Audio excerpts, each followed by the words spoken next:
أعوذ بالله من الشيطان الرجيم بسم الله الرحمن الرحيم الحمد لله رب العالمين الصلاة والسلام على أشرف الأنبياء والمرسلين سيدنا ونبينا أبي القاسم محمد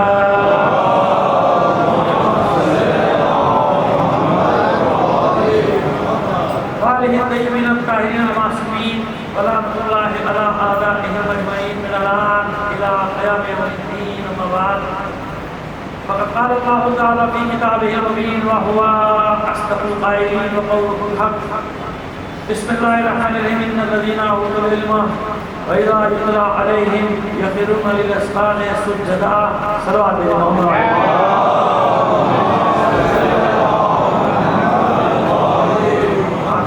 یہ ایک شخصیت ہے حلب کی، لیکن ان کے نام کے ساتھ تبری لکھا جاتا ہے قبرستان کے وجہ سے۔ قبرستان کے لوگوں کے ساتھ دو لقب لگائے جاتے ہیں، کبھی تبرسی بھی کہا جاتا تھا، کبھی تبری بھی کہا جاتا تھا، اور تبری خاندان کی مناسبت سے بھی لاحقہ لگا دیا جاتا ہے۔ دوبارہ ایک عجیب ہے اور قبرستان کے جس کے بارے میں کل بتایا عبد الواحد ابن اسماعیل، یہ ایک شخصیت ہے ہماری، بہت بڑی شخصیت، حلب کی شخصیت ہے۔ اور ان کے زمانے میں باطنی فرقہ وجود میں آیا۔ وجود میں کیا تھا؟ اس نے زور پکڑا۔ باطنی فرقہ کیا تھا؟ مختلف مذاہب جو تھے ان میں سے کچھ لوگ نکلتے تھے، ان کا ایک یوں سمجھ لیجیے کہ پیر ایک بہت بڑا رہنما بن کے سامنے آتا تھا، اور اس بات کا بیان یہ جاتی تھی کہ جو کچھ بھی یہ کہے گا یہی حق ہے، بس نماز پڑھو یا نہ پڑھو، روزہ رکھو یا نہ رکھو، جو پیر کہے گا وہ کرنا ہے۔ اس کے پیچھے ایک بیک گراؤنڈ تھا، جو بڑے بڑے امام ہوتے تھے کہتے تھے کہ دیکھو ایک معلم کا ہونا، کیونکہ اللہ براہ راست آ کے نہیں بتاتا کسی کو، تو ایک معلم کا ہونا، ایک امام کا ہونا ضروری، جو زمین پہ پرتو ہے اللہ کا۔ پرتو کیا مطلب؟ جس کو یوں آسانی سے کہتے ہیں، کسی بادشاہ کو جب کہتے ہیں کیا کہتے ہیں؟ ظل الہی کہتے تھے نا پہلے بادشاہوں کو۔ ظل الہی کا مطلب کیا ہے؟ اللہ کا سایہ۔ ظل کہتے ہیں سایہ کو، زمین پر اللہ کا سایہ ظل الہی کہا جاتا ہے۔ یاد ہے کتابوں میں پڑھتے ہوں گے آپ، اور کبھی دیکھتے بھی ہوں گے کوئی ایسا ڈرامہ آتا ہوگا تو اس کو ظل الہی کہا جاتا ہے۔ ظل الہی بادشاہوں کو کہا جاتا ہے۔ عالم پناہ، سارے عالم کو پناہ دینے والا، جہاں پناہ، جہاں وہ پناہ دینے والا۔ سمجھ میں آ رہا ہے؟ یہ وہ القابات ہیں، ظل الہی وہاں سے آئے۔ اچھا، اب مزے کی بات یہ کہ جو ہر بات میں شرک کرتے رہتے ہیں، سارا کا سارا میں نے ان کی اتنی کتابیں پڑھی جب انہوں نے بادشاہوں کے زمانے میں کتابیں لکھی ان کی مرضی کے لیے یا ان کے خیالات کے مطابق۔ جہانگیر کے زمانے میں لکھا اورنگزیب عالمگیر کے مفتی اعظم اورنگزیب عالمگیر، ماشاءاللہ، صلوات دیجیے محمد آل محمد۔ ایسے ایسے ماشاءاللہ ہمارے یہاں مفتی گزرے ہیں۔ تو خیر جناب، اب یہ جتنے بھی ہیں تو ان کے زمانے میں علماء نے کتابیں لکھتے جو کچھ لکھتے تھے اس میں ساتھ لکھتے تھے فلاں فلاں ظل الہی کے زمانے میں، ظل الہی نور الدین جہانگیر کے زمانے میں، مثلا ظل الہی ظہیر الدین بابر کے زمانے میں، ظل الہی اکبر کے زمانے میں، ظل الہی نصیر الدین ہمایوں کے زمانے میں۔ اب یہ نام غلط ہو جائے تو مجھے وہ کر دیا بات سے، یہ کبھی پڑھے تھے، کبھی چھٹی ساتھی پڑھے تھے ان کے نام، تو لقب تو یاد ہے، نام ہم لوگ یاد رہتے، اگر بھول گیا ہو تو کوئی مسئلہ نہیں، مجھے یاد کرنے کی ان کی ضرورت بھی نہیں۔ بادشاہوں کے نام صلوات دیجیے محمد آل محمد پر۔ جن کے نام یاد کرنے چاہیے ان کے نام مجھے یاد ہے، ان کے نام میں یاد رکھتا ہوں، ان کے ناموں کی مجھے ضرورت نہیں۔ ہاں کبھی کوئی امتحان میں ایگزام میں ضرورت پڑتی تھی جب پرائمری تو یاد کر کے لکھ دیے، بھول گئے، اچھا ہوا بھول گئے۔ تو خیر سمجھ میں نہیں ہوگی کیا کہہ رہے تھے؟ ظل الہی۔ تو انہی علماء کی کتابوں میں ان بادشاہوں کو ظل الہی لکھا ہوا ہے۔ تو میں نے ایک صاحب کو کتاب دکھائی، وہ بھی ایک شرک والے سلسلے کے تھے، تو میں نے کہا یہ کیا ہے؟ ظل الہی کا بادشاہ کو لکھا ہے، تو ظل الہی کا معنی کیا ہے؟ اللہ کا سایہ۔ آپ جس کو اللہ کا سایہ زمین پہ بتا رہے ہیں بادشاہ کو، اس ظالم بادشاہ کو، یہ شرک نہیں ہے؟ اللہ کا رسول کا سایہ، ہم جب اگر رسول کا سایہ کہیں علی کو تو آپ کو بڑی آگ لگ جاتی ہے، یعنی رسول کا سایہ کہاں سے آ گیا؟ کہتے ہیں علی کو، کسی کا سایہ تھا، کہتے ہیں رسول کا سایہ نہیں تھا، کہتے کیوں نہیں تھا؟ رسول کا سایہ تھا، رسول کے سایہ کا نام تھا علی۔ صلوات دیجیے محمد علی محمد پر۔ بھائی رسول کا سایہ بنا دے علی کو تو آپ قیامت بن جاتی ہے، شرک ہو گیا، شرک ہو گیا، شرک ہو گیا۔ وہ ظل الہی اللہ کا سایہ بنا دیا آپ نے ایک بادشاہ کو۔ مجازن کہا جاتا ہے. میں نے کہا آپ کہیں تو مجازن. آپ نے کہا تو آپ نے مجاز کا فتویٰ کر لیا, تو وہی ہم سے بھی پوچھ لیا ہوتا کہ ہم مجازن کہتے ہیں یا حقیقتاً کہتے ہیں. ہم بھی تو مجازن کہتے ہیں, ہم کب حقیقتاً کہہ رہے ہیں. صلوات دیجیے محمد آل محمد پر. تو یہ باطنی فرقے کیا تھے؟ یہ باطنی فرقے یہ ہوتے تھے کہ جناب یہ جو ہے تمہارا امام, یہ جو رہبر ہے, یہ جو تمہارا پیر ہے, یہ نائب خدا ہے. یعنی نائب خدا کا مطلب کیا ہے؟ یہ ذل الہی ہے. لہذا جو یہ کہے بس وہی حکم خدا ہے. جو یہ کہے, آپ نماز پڑھو یا نہ پڑھو ان کو کوئی غرض نہیں. روزہ اسی لیے اپنی ہے کہ جیسے کرتے ہیں کیا نماز نہیں ہے. کیوں کہتے ہیں پیر صاحب, جو پیر صاحب کہیں گے وہی دین ہے. پیر صاحب نے کہا ٹیکس دیتے رہو, باقی خیر ہے, اللہ مالک ہے, بس تم جاؤ. کیونکہ پیر صاحب کو مانتے تو پیر صاحب کو ماننے کا ٹیکس دو, اور پیر صاحب بدلے میں کیا کرتے ہیں؟ عبادات ان سے ہٹا دیتے ہیں, کچھ وظائف دے دیتے ہیں. وظائف پڑھتے رہو, وظائف کو اس چکر میں پڑھتے ہیں کہ دولت میں اضافہ ہوتا چلا جائے, آگے آ گئی صحیح صاحب. صلاۃ دیجیے محمد علی محمد پر.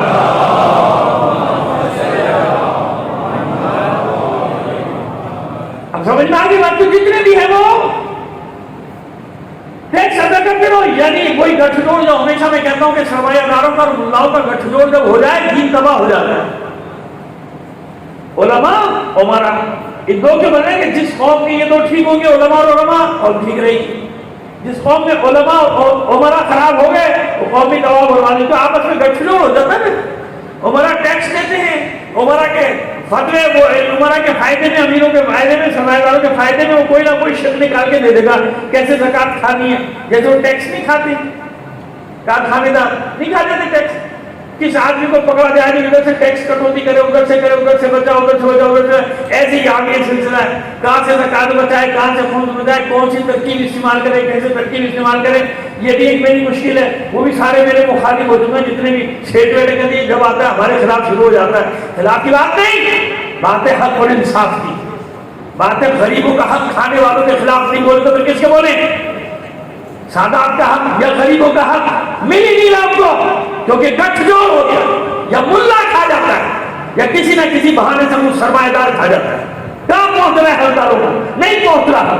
اگر حقداروں کو حق پہنچ رہا ہوتا قوم میں ایک بھی محتاج نہیں ہوتا, قوم میں ایک برسار نہیں ہوتا, قوم میں ایک محتاج نہیں ہوتا, قوم میں کوئی بھوکا نہیں ہوتا, قوم میں کسی یتیم کی تعلیم ادھوری نہ رہ جاتی, قوم میں کسی بیوہ کی بیٹی بغیر عقد کے شادی کے نہ بیٹھی ہوتی. سمجھ میں آ رہی ہے بات؟ لیکن اس میں صاف بن کے بیٹھ جاؤ.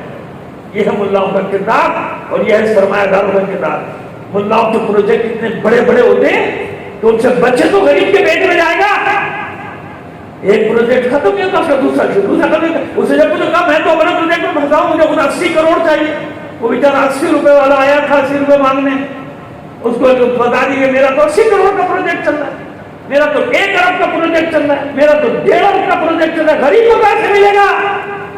اس کا حق مل گیا. پہلے پیٹ بھرو, پیٹ بھرو. علی کے زمانے میں بھوکے تھے, علی نے مدرسہ نہیں بنایا, علی نے بھوکوں کا پیٹ بھرا.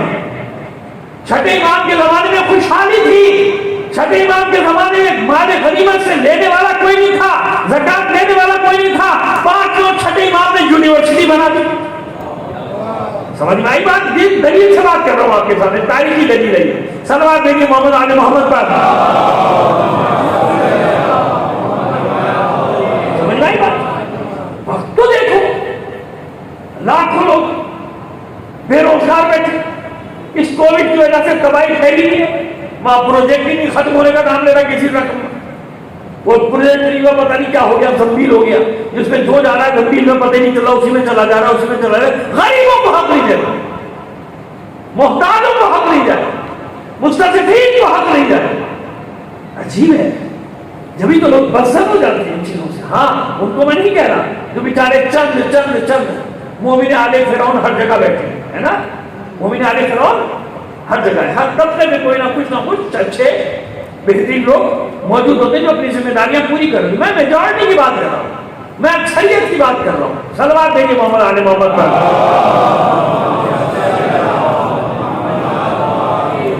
تو بس یہ باطنیہ فرقہ کیا کرتے ہیں, ہمارا ٹیکس دو, باقی ساتھ ماں ہماری ماں اتنی مانگتے تھے کہ اب میں آپ کو بتا رہا ہوں کہ خودکش حملے کب شروع ہوئے. فدائیان کا نام سنا ہے آپ نے؟ یہ ابھی کے نہیں بھائی، یہ فدائیان پورا ایک گروہ تھا فاطمیوں کا، یعنی فاطمیوں سے نکلا تھا، فاطمیوں سے نکلا تھا. حسن بن سبا جس نے اسماعیلی مذہب کی جس نے بنیاد ڈالی تھی، اپنے اسماعیلی بھائیوں سے بڑی معذرت کے ساتھ میں کوئی پہ تنقید نہیں کرنے جا رہا، میں تاریخ کا صفحہ بات کر رہا ہوں. آج آپ جانتے ہیں کہ پورا ترین لوگ ہیں، بہترین لوگ ہیں، انسان دوست لوگ ہیں، کسی کو نقصان نہیں پہنچاتے، بے ضرر ہیں. حالانکہ ان بیچاروں پر حملے کیے گئے، ہمارے گوبھی بھائیوں پر بھی حملے کیے گئے، ہمارے اسماعیلی بھائیوں پر بھی حملے کیے گئے، ان کے بھی درجنوں افراد مارے گئے، ان کی عبادت گاہوں کو تباہ کیا گیا. ان بدبختوں نے کسی کو بھی نہیں چھوڑا، نہ غیر مسلموں کو، یعنی ہندو برادری کو نہیں چھوڑا، انہیں مسیحیوں کو نہیں چھوڑا، انہیں نے سکھ برادری کو نہیں چھوڑا، اور ان کو بھی یہ جو بے ضرر تھے جو صرف فائدہ پہنچا رہے نا معاشی کا، اپنے کاروباری کرتا ہے، کاروباری طبقہ کر رہا ہے. مولا کا فرمان آ رہی کہ نازل بلاغت جو 7 ہفتے بتائے اس نے کہا تھا، حکمران سے کہا تھا کہ کاروباری طبقے کو ٹھیک ہے ٹیکس دیں گے پبلک ایمانداری سے دیں سب، لیکن ان کو خوفزدہ نہ کرنا، ان کو ہراسمنٹ ان کے سامنے نہ پھیلانا، ورنہ کیا ہوگا یہ بھاگ جائیں گے اور کراچی کا انڈسٹریل ایریا خالی ہو جائے گا. نہیں سمجھ میں آیا؟ صلوات بھیج دیجیے محمد آل محمد پر. جب ان کو ڈراؤ گے تو کاروباری جب میں لڑنے والا تو ہوگا نہیں. جب ان کو ڈراؤ گے خوفزدہ کرو گے کیا ہوگا؟ یہ بند کریں گے کارخانے، کہیں اور چلے جائیں گے، یہ بنگلہ دیش چلے جائیں گے، یہ تھائی لینڈ چلے جائیں گے، یہ ملیشیا چلے جائیں گے، یہ کہیں بھی چلے جائیں گے. لٹ گئے نا، برباد ہو گئے، لاکھوں کو بے روزگار کر دیا، بچے ڈاکے ماریں گے اور کیا کریں گے؟ ڈاکے مارتے ہوئے کبھی کبھی مار بھی دیے جائیں. ایسی ہے نا سیدھی سی کہانیاں، 2 4 والی کسی کو سمجھ میں نہیں آ رہی ہے. صلوات بھیجیے محمد آل محمد پر. تو یہ بات نہیں کرتا تھا کہ ان کے جو سربراہ ہوتے تھے وہ ٹیررسٹ ہوتے، دہشت فدائی، جنت میں جانا ہے تمہیں. لیکن اس لیے میں نے حسن بن سبا کا ذکر کیا، تو میں نے اس لیے کہ ہمارے بھائی بھی سب سنتے ہیں ہمیں، تو وہ برا نہ مانے. میں ہر ایک جس طبقے میں جو بھی ہے، میں نے شروع ہی اپنے طبقے سے کیا بھائی. کہاں سے شروع کیا ہے؟ اپنے طبقے. میں نے اس میں کوئی وہ تو نہیں کی کہ اس میں کوئی ڈنڈی مار دی، بلکہ ڈنڈے تو مجھے پڑیں گے بعد میں. صلوات بھیجیے محمد آل محمد پر. جی آپ دیکھیں گا بھی کیسے کیسے بکرات جب یہ جائے گی باہر، اور کیسے کیسے بکرات اور کیسے کیسے جناب فنکار بیٹھے ہوں گے اور جو میرا وہ حشر کر رہے ہوں گے. لیکن خدا کا شکر ہے میدان کا آدمیوں کھڑا رہا میدان میں، آپ دیکھتے رہیے گا جب تک سانس میں سانس ہے کھڑا رہا میدان چھوڑنے والا میں آدمی نہیں. صلوات بھیجیے محمد آل محمد پر. اللہ مدد کرتا ہے نا، اللہ مدد کرتا ہے. جس کو اللہ پہ بھروسہ ہوتا ہے وہ کسی سے لوگوں سے نہ گھبراتا ہے اور نہ ڈرتا ہے، کیونکہ اللہ اپنے بندوں کی مدد کرتا ہے. اور کوئی مشکل آتی ہے تو امتحان سمجھ کے قبول کر لیتے ہیں. چلو امتحان ہے اللہ کی طرف سے، دیکھنا چاہتی ہے مشیت ثابت قدم رہتا ہے کہ نہیں.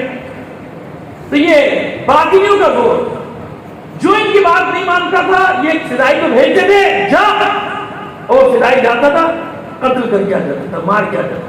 فدائی یہ فدائی کہلاتے تھے، فدائی کا گروہ کہلاتا تھا.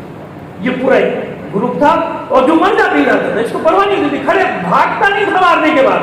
دربار میں گئے مار دیا، ایک نعرہ لگایا کیونکہ جنت میں جا رہا ہے. کہاں جا رہا ہے؟ قتل ہو جائے. ایسے لوگ تھے یہ. تو ہر آج نہ سمجھے گا اس بات میں، ہر زمانے میں ہوتا. تو یہ ہمارا ابو المحاسن عبد الواحد ابن اسماعیل قبری، اس نے ان کے خلاف ایک بحث مباحثے آغاز کی، کتابیں لکھی، مقالے لکھے، جا جا کے تقریریں کرنا شروع کیا. عجیب بات تقیے میں اب برسوں تک لوگ انہیں شافعی مذہب سمجھتے رہے، بلکہ آج بھی کئی جگہ تو انہیں شافعی لکھا جاتا ہے، وہ کہتے ہیں نہیں ہمارے شافعی، کیونکہ تقیے نہیں رہتے کام نہیں کر سکتے تھے. پھر آہستہ آہستہ لوگوں کو معلوم ہونا شروع کہ نہیں بھائی یہ تو اثنا عشری ہے، یہ تو شیعہ ہے. وہ اپنا نہیں ظاہر ہی نہیں کرتے تھے اپنا مذہب. نتیجہ یہ ہوا کہ انہیں باطنیوں کے پرخچے اڑانے شروع کیے، ان میں ٹوٹ میں لرزہ پیدا ہو گیا. ایک مجاہد کھڑا ہوتا ہے، یاد رکھیے ایک عالم کھڑا ہوتا ہے اور صدیوں کی سازشوں کو نقش برآب کر دیتا ہے. صہیونیوں نے، زیونسٹ نے 200 سال پہلے پلاننگ کی تھی، منصوبہ بنایا تھا، اور ہر چیز ان کے منصوبے کے حساب سے چل رہی تھی.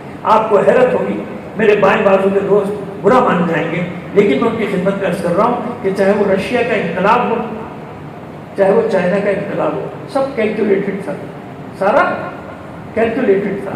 صہیونیوں کو اس سے غرض نہیں کہ ڈیموکریسی کیا ہے، کمیونزم کیا ہے، سوشلزم کیا ہے، سوشل ڈیموکریٹک کیا ہے، یہ سب اس کو ان سے غرض نہیں۔ وہ کیلکولیٹڈ چلتے ہیں کہ کہاں کون سے نظام سے قابو پانا ہے، انہیں اس سے غرض نہیں۔ اگر کہیں بادشاہت چاہیے عرب ممالک میں تو بادشاہت کو فیور کرتے کہ نہیں کرتے؟ کرتے ہیں نا؟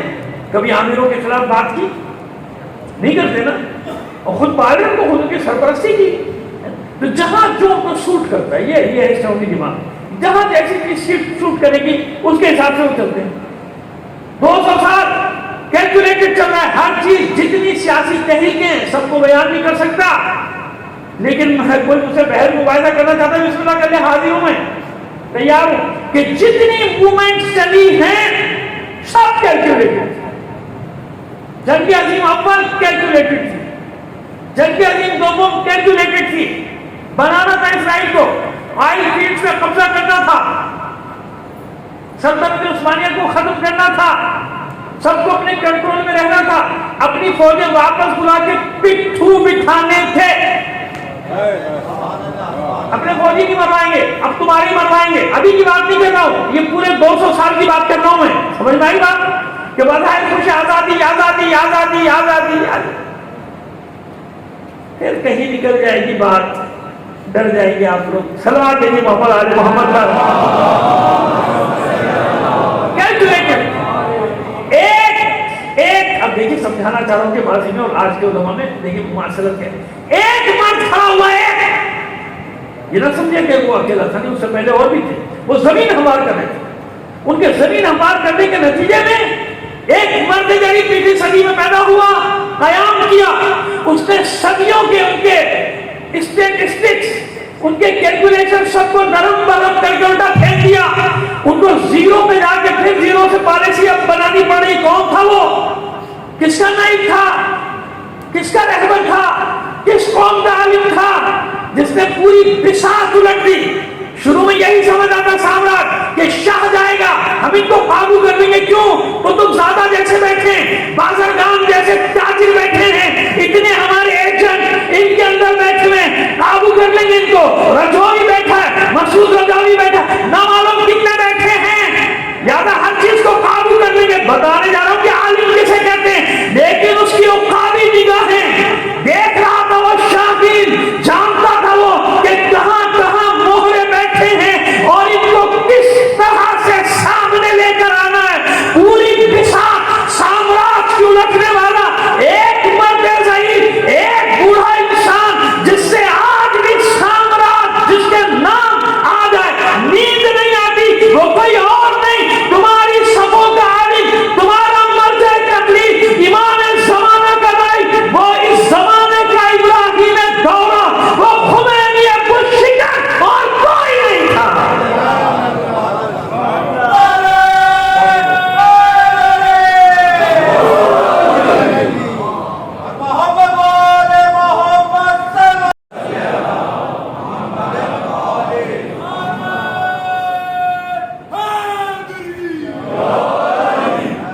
سمجھ میں آئی بات؟ ایک عالم، بتا رہا ہوں کہ ایک عالم کیا کرتا ہے، اسے کہتے ہیں مجتہد۔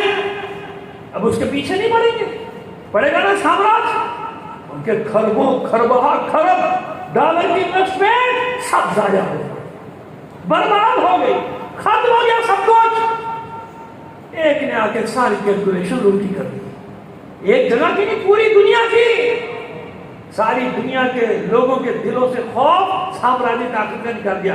بتاؤ مجھے گزشتہ 40 سال میں سامراج کو فتح کہاں ملی؟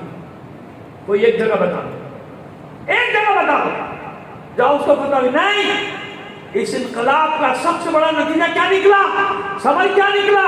لوگوں کو یہی تو نہیں معلوم کہ اس کے بعد چھوٹی سے چھوٹی قوم، کتنا سا ہے لبنان، کتنا سا ہے شام، کتنا سا ہے یہ وینزویلا، کتنے سے ملک، کتنا بڑا یمن، ساری سامراجی طاقتیں نیٹو فورسز مل کے ان کو شکست نہیں دے سکی۔ کیوں؟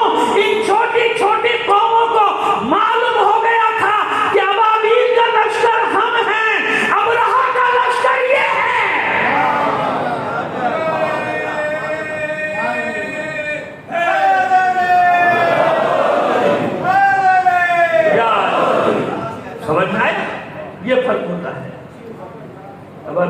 لشکر یہ ہے، ابرہہ کا لشکر ہر جگہ، ایک جگہ بتا دیں نا کہاں کامیابی، بتا دیں کوئی ایک جگہ، جو یہاں کامیاب ہو گئے، ایک جگہ کامیابی نصیب نہیں ہوئی۔ یہ ہے مجتہد، یہ ہے عالم، یہ ہے مرجع۔ سمجھ آئی بات؟ بس اسی طرح ابو المحاسن ان کے خلاف محاذ اکٹھا کیا اپنے شاگردوں کے ساتھ، کبھی اس قریہ، کبھی اس قریہ، کبھی اس قریہ۔ ان باطنیوں نے، یعنی کہ اور بھی نام ہے، نہیں لینا چاہتا احترامت، لیکن باطنی فرقہ سمجھا دیا نا میں نے آپ کو، ان کیا نماز روزہ کچھ نہیں ہوتا ہے احکام۔ بس جب ایسا زمانہ آئے کہ لوگ واجبات کو ٹھکرانا شروع کر دیں یا ان میں تحریفات کرنا شروع کر دیں، سمجھ لیں کہ وہی زمانہ پھر دوہرا رہا ہے اپنے آپ۔ کوئی واجب نہیں، کوئی واجب نہیں نماز۔ اول تو پڑھنا نہیں ہے، پڑھو تو وہ پڑھو جو میں بتا رہا ہوں، سمجھ آئی بات؟ اول تو پڑھنا، کیونکہ ایک صاحب سے ہی ہوا تھا کہ وہ نماز ہی نہیں پڑھتے تھے، پھنس گئے۔ اب جو انہیں نے ایسی ایسی باتیں کرنی شروع کی کہ جو نماز میں یہ نہ پڑھے تو یوں، وہ نہ پڑھے تو وہ نہ، تو لوگوں نے کہا بھائی آپ، اور جو پڑھے ہی نہیں وہ کیا ہوگا؟ پڑھنے والے کو تو آپ نے یہ سب بنا دیا، جو وہی نہیں پڑھتا، اور اکثر یہ وہی ہے جو پڑھتے بھی نہیں، سب کو نہیں کہہ رہا ہوں، اکثر جو پڑھتے نہیں لڑ رہے، پڑھتے نہیں۔ تو پھر اس نے حل نکالا، کہا کہ اول تو پڑھنا ضروری نہیں، پہلی بات تو یہ کہ پڑھنا ضروری نہیں مومن کے لیے، اگر پڑھے تو یوں پڑھے۔ انہیں یہ ترکیب نکالی ہے، دماغ بڑی تیز ہے، شاط لوگ ہر مسئلے کا کوئی نہ کوئی تسلا نکال کے بیٹھ جاتے ہیں۔ صلوات بھیجیے محمد آل محمد پر، نہیں حضرت کا بلند آواز سے صلوات بھیجیے تمہیں۔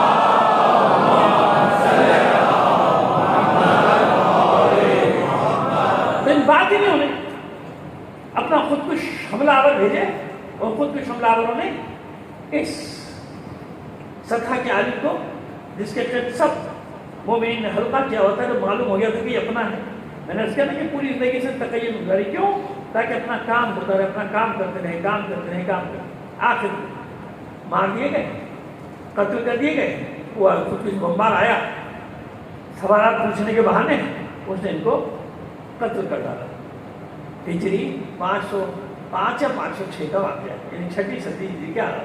اس 6 صدی ہجری میں شہداء علماء کی تعداد 30 سے 50 تک تھی، کیونکہ کچھ کے بارے میں یہ کہ شہید تھے، زہر دیا گیا، کچھ کے بارے میں نہیں معلوم۔ اچھا، اب آئیے 2 اہم ترین شخصیتیں اور آپ کو بتا دیں۔ ایک، آج تک اس کا انحصار ہے مجلسیں پڑھنے والوں پر، مجلسیں محمد ابن حسن واعظ نیشاپوری۔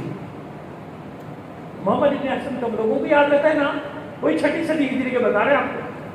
ہر صدی کا اس لیے لے کے چل رہے کہ آپ کو معلوم ہے ہر صدی میں ایسا نہیں کوئی کا پیدا ہوا، ہر صدی میں درجنوں کے ساتھ علماء تو بہت ہیں، شہداء کی بتا رہا ہوں، ان درجنوں میں سے میں 2-3 بتا پاتا ہوں، اور کیا کروں، 2-3 بس تاکہ مثال کے لیے کافی 2-3 کو بتا دیا جائے آپ کو۔ واعظ نیشاپوری کی کتاب آج تک روضۃ الواعظین، جتنی زبانیں عزاداری میں استعمال ہوتی ہیں ان تمام زبانوں میں یہ ترجمہ تقریباً ہو چکی۔ کب لکھی؟ 900 سال پہلے۔ روضۃ الواعظین بس ایک کتاب ہے، بہت کتابیں ہیں ان کے تارک ابن التنویر و فی التفسیر، الگ اور بھی کتابیں ہیں، لیکن یہ کتاب جو روضۃ الواعظین، اس کے بغیر گزارا جتنوں نے، کیونکہ اس میں روضۃ الواعظین میں انہیں مقتل کو جمع کیا تھا۔ اچھا یہ بھی یاد رکھیے گا کہ 2-3 کتابیں ہیں اسلام میں علماء نے لکھی، لیکن میں واعظ نیشاپوری کی بات کر رہا ہوں کہ جنہوں نے وہ مجالس کے سلسلے پر کتاب لکھی، تو اس میں انہوں نے سارے مقتل الگ الگ ہیں نا، مقتل خوارزمی، مقتل ابی مقتل الگ الگ ہیں۔ جو مقتل یعنی جس میں لکھا گیا ہے واقعات کربلا، اسے کہا جاتا ہے اصطلاحاً کیا کہتے ہیں اسے؟ مقتل۔ ویسے تو مقتل قتل کی جگہ ہے، لیکن اصطلاح میں کیسے کہتے ہیں؟ مقتل کہتے ہیں، مقتل خلا میں لکھا ہے، مقتل ابی مخنف میں لکھا ہے، مقتل خوارزم میں لکھا ہے، مقتل خوارزمی میں لکھا ہے۔ یہ مقتل سے یہاں کیا مراد ہوتی ہے؟ جس میں سارا مقتل لکھا گیا، یعنی واقعہ کربلا کو جس میں سارا لکھا گیا، جس سے لکھا روضۃ الواعظین کے ساتھ، اور پھر تبلیغ کے انداز کو بھی، صرف یہ نہیں کیونکہ پورا واعظین کے لیے نا کتاب، تو واعظ کو جس چیز کی ضرورت ہو سکتی ہے فضائل میں، اس میں، اس میں تبلیغ میں جو بھی نصیحت کی بات اور نصیحت کی ضرورت ہے، لہذا روضۃ الواعظین یہ کتاب ان کی آج تک پوری دنیا میں مشہور، ایک کتاب ان کو زندہ رکھا ہوا۔ اچھا اور پھر سب سے بڑی بات یہ کہ ان کا ایک اور بھی لقب تھا، کیونکہ ظاہر کے پڑھتے تھے نا، مجالس بھی پڑھتے تھے، خود بھی بات کرتے تھے، تقریر کرتے تھے، تو ان کا ایک لقب فتال بھی تھا۔ فتال اس بلبل کو کہتے ہیں جو چہچہاتی ہے، یعنی جس وقت چہچہا رہی ہو، جب چہچہاتی ہے بلبل تو اسے کہتے ہیں فتال۔ تو ان کا لقب کیا تھا؟ الفتال، یعنی اہل بیت کی وہ بلبل جو ہر وقت ان کی شان میں چہچہاتی رہتی ہے۔ سلامات دے دیے محمد آل محمد پر۔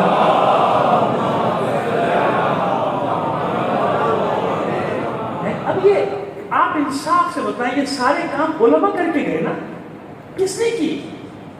ان زمانوں میں جانے ان کی لے لی گئی، مار دیا گیا، قتل گئی، انہیں بھی قتل کر دیا گیا، دھوکے سے بلاتے تھے، باعث کے بنے وہ آج کے زمانہ تھوڑی تھا، والے زمانے میں بلا کے لے گئے جنگل میں لے جاتے، بیچار کی گئے ضرورت مار دیا، قتل کر، کام تو کر کے گیا، قیامت تک کے لیے کام چلتا۔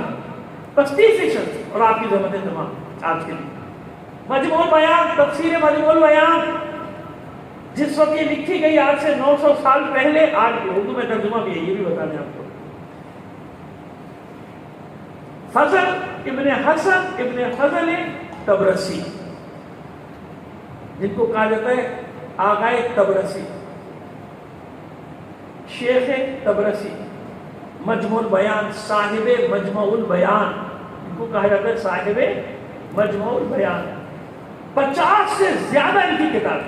اچھا میں کچھ علماء کا پہلے اشرے میں ذکر کر چکا جو کہ شہید نہیں تھے لیکن بڑے بڑے علماء تھے، تو انہوں نے بتایا تھا کہ علماء کے بارے میں نے وہاں کہ ان کی 180 کتابیں اس زمانے قلم سے لکھنا، جبکہ چھاپ خانے نہیں تھی۔ ایک عالم کی 300 کتابیں تھیں، غالباً شیخ مفید علیہ رحمہ کی 300 کتابیں تھیں، جن میں سے جب کتاب خانے جل گئے سارے، اس کے باوجود 188 کتابیں آج تک باقی ہیں۔ 188 کتابیں، ایک ایک کتاب جس علم پہ لکھ دی قلم توڑ دی، اس طرح کے۔ تو یہ مسائل مجموع بیان مشہور سے ہیں، اگر تبرسی مشہور سے ہیں مجموع بیان سے، اس کے علاوہ 50 تصنیفات موجود ہیں ابھی کتاب خانوں میں، قلمی نسخے تک، بعض پورے 50 نہیں، بعض کے قلمی نسخے تک مشہد کے کتاب خانے میں یا نجف کے کتاب خانوں میں موجود ہیں ان کے قلمی نسخے۔ تو اس زمانے میں جب یہ تفسیر لکھی مجموع بیان، تو اس تفسیر کا کوئی جواب نہیں تھا، کسی کے پاس کوئی جواب نہیں تھا، اتنی زبردست تفسیر۔ آج بھی اسی کے حوالے لوگ دے دے کے پھر جب آگے تفسیر لکھتے نا، تو ان تفسیروں میں جن تفسیروں کے حوالے دیتے ہیں اس میں ایک تفسیر کون سی ہے؟ مجموع بیان۔ مجموع بیان کے وقت نکل رہا ہے لیکن ہم نے اشارہ کر دیا، بتا دیا۔ اب یہ ایسا نام ہے کہ آپ جا کے کتاب لے بھی سکتے ہیں، پڑھ بھی سکتے ہیں، لائبریری کو دور ہی ختم ہو گیا، کون لائبریری میں جا کے بیٹھے گا، اتنا ٹائم ہے کس کے پاس۔ سلوات دیں گے محمد آل محمد پر۔ آئیے، تو انہیں سبزوار میں مسموم کیا گیا، زہر دیا گیا، دعوت میں زہر دے کے شہید تھے، سبزوار میں شہید ہوئے۔ تو مومنین ان کو لے کے گئے مشہد، امام رضا علیہ السلام کے جوار میں۔ حکومت ایسی نہیں تھی کہ ان کو پہلو میں دفن کی جگہ ملتی، لیکن اس سے 5 فاصلے پہ جب آپ مشہد جائیں گے انشاءاللہ تو خیابان تبرسی، حرم کے مختلف دروازے نا، تو ایک ہے تبرسی، باب تبرسی بھی ہے، وہ اسی خیابان تبرسی کی وجہ سے پھر آگے وہ تبرسی میدان بھی، میدان تبرسی بھی آ جاتا ہے نا، یعنی اسکوائر میدان کا میں پہلے ہی بتا چکا ہوں کہ فارسی میں میدان کا مطلب اس سے اپنا اسکوائر کہتے ہیں نا، ریگل اسکوائر، صدر اسکوائر، یہ اسکوائر یعنی وہ چوراہا جو بڑا مرکز جو ہوتا ہے، تو میدان تبرسی بھی ہے، وہی ان کا مزار بھی ہے، یعنی روزے کے قریب ہے مزار، لیکن اس زمانے میں روزے میں نہیں دفنانے دیا گیا تو وہ ہے، تو وہ اپنی جگہ ایک شناخت، وہ مزار الگ معروف ہے۔ تو مولا نے ان کو یہ عزت دی کہ وہاں پہ مشہد میں ان کا روزہ ہے، جیسے شیخ توسی کا میں نے بتایا نا، حرم مولا کائنات میں تھوڑی ہے، سامنے ہے، باب توسی اس کا نام ہی باب توسی ہے سامنے۔ اسی طرح ایک دروازے کا نام ہے امام رضا علیہ السلام کے سلام دیجیے محمد علیہ محمد پر، وہی اسی دروازے سے نکلتی ہے خیابان تبرسی، اور وہیں پہ میدان، اور وہیں پہ ان کا روزہ ہو جاتا ہے، مزار آ جاتا ہے۔ تو یہ وہ لوگ ہیں بھائی، 900 سال پہلے، 1000 سال پہلے، کوئی 1100 سال پہلے سارے کام کر کے جا رہا ہے۔ کیوں کر کے جا رہا ہے؟ ہمیں عزت مل جائے، ہم محتاج نہ رہے کسی کے۔ آج کوئی بھی حوالہ دیتا ہے، کوئی بھی کہیں بھی حوالہ دے گا کہ چھٹے امام نے یہ فرمایا، جو فرمایا ہے وہ آپ تک پہنچایا کس نے؟ وہ بعض لوگ جو کہتے ہیں ہم صرف امام کی مانتے ہیں، کہاں مانے گا امام کی؟ کہ امام نے یہ کہا ہے، یہ جو کہا ہے یہ تجھ تک کس نے پہنچایا ہے؟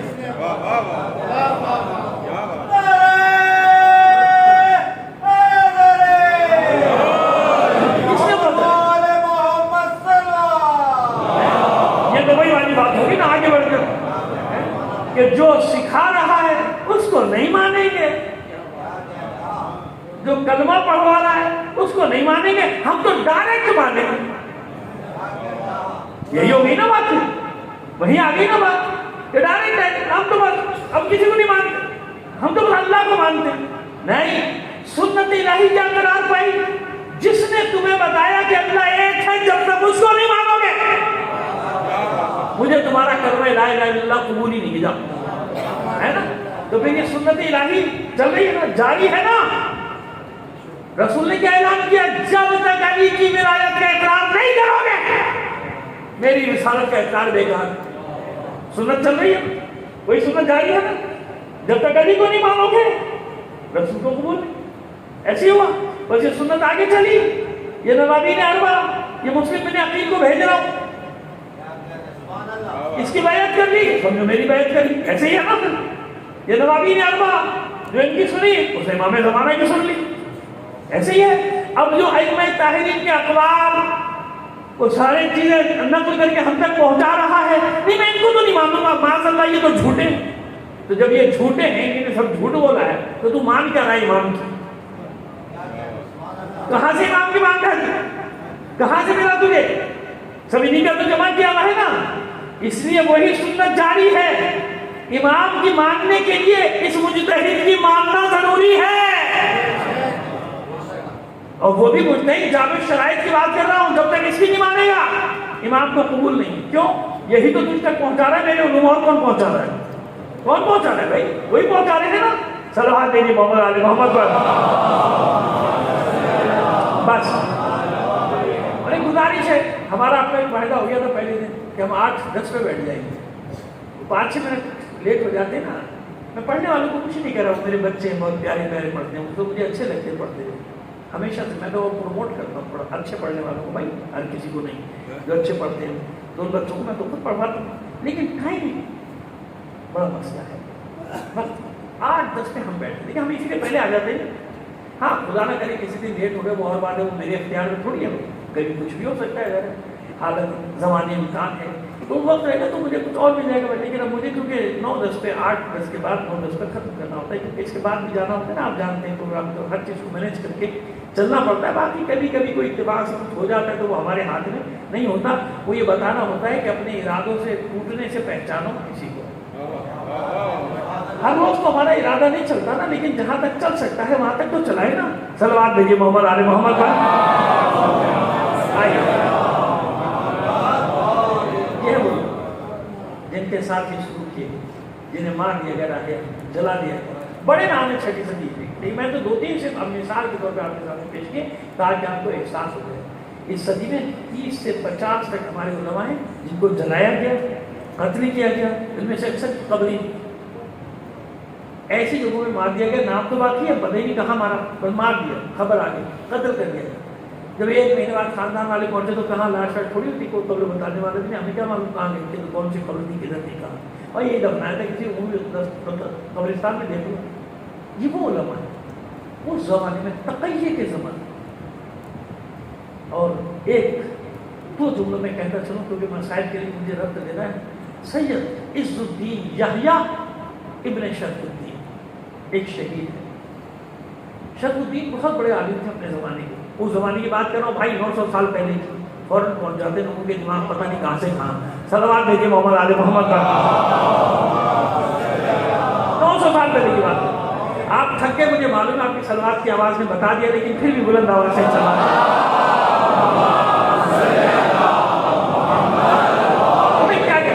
ہم تو روز آپ سے کہہ رہے ہیں، ہم تو بھائی ایسی خوشک بیان ہے، اور یہ اچھا تو پہلے سے خوشک بیان بولے، لیکن ماشاءاللہ آپ کی عادت بتا رہی ہے کہ ٹھیک جا رہا ہے، ماشاءاللہ پیغام پہنچ رہا ہے، پیغام جا رہا ہے۔ آئیے اب یہ ان کی بیٹیاں بہت ہیں، شرف الدین صاحب بیٹی کی تمنا، لیکن عالم ہے نا، راضی و رضائے الہی، جو اللہ نے دیا رحمت ہے اس کی. اور سب کو ایک پیغام دے رہا ہوں, دیکھیے یہ اللہ کے ہاتھ ہے. کبھی بھی بیٹی کو کمتر نہ سمجھنا, کبھی نہ سمجھنا. بیٹیاں گھر میں آتی نا, رحمت ہی رحمت ہے. خدا میں آپ سے بتا رہا ہوں, میں ایسے نہیں کر رہا ہوں بات آپ سے. نہ صرف زمانے کو مان دیکھیں زمانے میں کیا ہو رہا ہے. بھائی آپ تربیت کا اہتمام کریں, وہ آپ کی ذمہ داری ہے, زمانے کو نہ دیں. لیکن نہیں, بیٹیاں عزت ہوتی ہیں, بیٹیاں رحمت ہوتی ہیں, بیٹیاں اللہ کا خاص عطیہ ہوتی ہیں. اگر ایسا نہ ہوتا تو اپنے حبیب کو ایک بیٹی کے ذریعے قیامت تک کے لیے اتنی عزت نہ دیتا. سادات سادات سادات ہے نا, سمجھ میں آ گئی نہیں بات. ایک تو یہ بات یاد رکھیں سب کے, جیسی شادی ایک بیٹی دو بیٹی معلوم, لو بھائی ساس کا منہ کھول لیا, سسر کا منہ کھول لیا, میاں کا منہ بگڑ گیا, بیٹیاں ہو جا رہی. تو بھائی الٹا ہونا چاہیے. تو بھی تو ذمہ دار ہو سکتا ہے. لڑکی ہمیشہ کو ذمہ دار ٹھہراتے ہو, لڑکی ذمہ دار کیوں؟ اور جبکہ آپ جانتے ہیں کہ جو کہنا چاہیے کھڑے تو شرعی بات ہے, کوئی سمجھیں کہ جو نطفہ ہے وہ تو مرد کا ہے نا بھائی. بھائی آپ بیج بو رہے ہیں, آپ نے بیج بو دیا, کھجور کی مٹھی میں لگا دی اور امید لگائے بیٹھے آم نکلے گا. بھائی ارے بھائی گٹھلی دو تمہیں کھجور کی بھائی. اللہ کے مطلب سمجھ گئے نا میری بات, کہ جو بویا جا رہا ہے وہ نکلے گا نا, تو ذمہ دار وہ ہوگا یہ ہوگا نہیں. یہ من سے بڑی 4 بیٹیاں ہو گئی, اپنا بیٹا نہیں ہو رہا. اللہ کے بندو ایسا نہیں کرو, توہین نہ کرو انسانیت. ایسے تھوڑی, اب پھر جب معاشرے میں توہین اسی لیے ہوتی ہے کیونکہ عزت نہیں دیتے. اور پھر مسئلہ وہ ہے کہ جس کو عزت دینے کی بات کی جا رہی ہے وہ خود ہی اپنی بے عزتی کرائے, تو پھر ہم کیا کریں بھائی. عجیب ہے. یعنی تالی بھی تو دونوں ہاتھوں سے بج رہی ہے نا, بے غیرتی بھی تو نہیں چاہیے. یہ میں کوئی جسٹیفیکیشن نہیں دے رہا, کسی کے غلط اعمال کی صفائی بھی پیش کر رہا کہ اس وجہ سے ہوا تھا کہ وہ یوں تھے, وہ نہیں. کوئی صفائی, کوئی جسٹیفیکیشن قابل قبول نہیں. کسی بھی بچی پہ ظلم کی, سمجھ گئے آپ, وہ کسی بھی حلیے میں, پہلے قاعدے کلی بتا رہا ہوں آپ کو, کسی بھی حلیے میں اس کی توہین کی اجازت اللہ رسول اور کسی نے بھی نہیں دی. سمجھ میں آگے نہیں. لیکن دوسرے مرحلے میں کہہ رہا ہوں کہ خدا کا خوف تو کر لو. ہراسمنٹ ہوتا کیا ہے, وہ اشارے کرتے ہوئے جائیں تو ہراسمنٹ نہیں ہے. دعوت گناہ دی جائے وہ ہراسمنٹ نہیں ہے. ایسا بھی تو قانون بناؤ. یہ قانون وہی بنا بھائی اشاروں میں. انہیں کیا کروں میں, جس کا ایسا محب فارمیٹ نہیں ہوتا کہ ساری باتیں کی جائیں. سلوات بھیجیے محمد آل محمد کا. سمجھ میں آئے گا. بیٹی بات ہو رہی تھی بیٹیوں پر, اس لیے میں نے کہا کہ خبردار, بیٹیاں عزت ہی عزت. میں بیٹیوں والا ہوں بھائی, اس لیے کہہ رہا ہوں آپ سے, ایسے تھوڑی ہوا میں تھوڑی بات کر رہا ہوں. اور اللہ جانتا ہے کہ اللہ میرے دل کے حال کو جانتا ہے کہ میں کتنا خوش ہوں. اللہ جانتا ہے بخدا, مجھے معلوم ہے رحمت ہی رحمت ہے, رحمت ہی رحمت ہے. بس ان کی بیٹیاں تھی, لیکن دل میں خواہش تو ہوتی ہے نا کہ ایک بیٹا بھی تو ہو, ہے نا, ہوتی ہے خواہش تو تھی دل. لیکن بیٹیاں آتی ہیں, خوش تھے, راضی تھے. پھر جب ان کی اہلیہ امید سے ہوئی تو خواب دیکھا. یہ صبر کا نتیجہ دیکھیے. گلا نہیں کیا اللہ سے کہ پروردگار یہ کیا بات ہے, میرا بیٹا ہی نہیں ہو رہا, میں اتنی عبادت کرتا ہوں, تبڑا عالم ہوں, تو بیٹا ہی نہیں ہو رہا میرا. گلا نہیں. حضور کو خواب میں دیکھا, حضور نے بشارت دی کہ شرف الدین یہ تمہارا بیٹا آ رہا ہے, اس کا نام یحییٰ رکھنا. کیا نام رکھنا؟ یحییٰ نام رکھنا ہے اس کا. اٹھے, سمجھ گیا کہ حضور تشریف لائے ہیں, بشارت دے دی میرا بیٹا ہوگا, اور نام بھی بتا کے پہلے سے نام رکھ دیا, 6 مہینے پہلے نام رکھ دیا یحییٰ. اب ذرا خاندان کیا بھائی نام کیوں رکھ رہے ہو؟ کہا نہیں مجھے معلوم, بیٹا ہوا یحییٰ نام رکھا. اچھا یحییٰ نام کیوں رکھا حضور نے؟ یہ جب وہ شہید ہوا نا, جناب یحییٰ کو جانتے نا کہ بادشاہ نے شہید کیا تھا, بادشاہ نے مارا تھا. یہ وہ یحییٰ ابن شرف الدین ہے کہ جن کی علمی قابلیت جوانی میں, بعض کہتے ہیں کہ بلکہ باپ زندہ تھے جب ان کو شہید کیا گیا, بعض کہتے ہیں 1 سال پہلے باپ کا انتقال ہو گیا تھا, 12 جو بھی ہے. اب ہمیں ان کا بتا دوں, یہ جن کا لقب تھا عز الدین, نام تھا یحییٰ. عز الدین یحییٰ ابن شرف الدین, اور سادات ہیں. کس کی اولاد ہے؟ امام زین العابدین علیہ السلام کی نسل ہے. پورا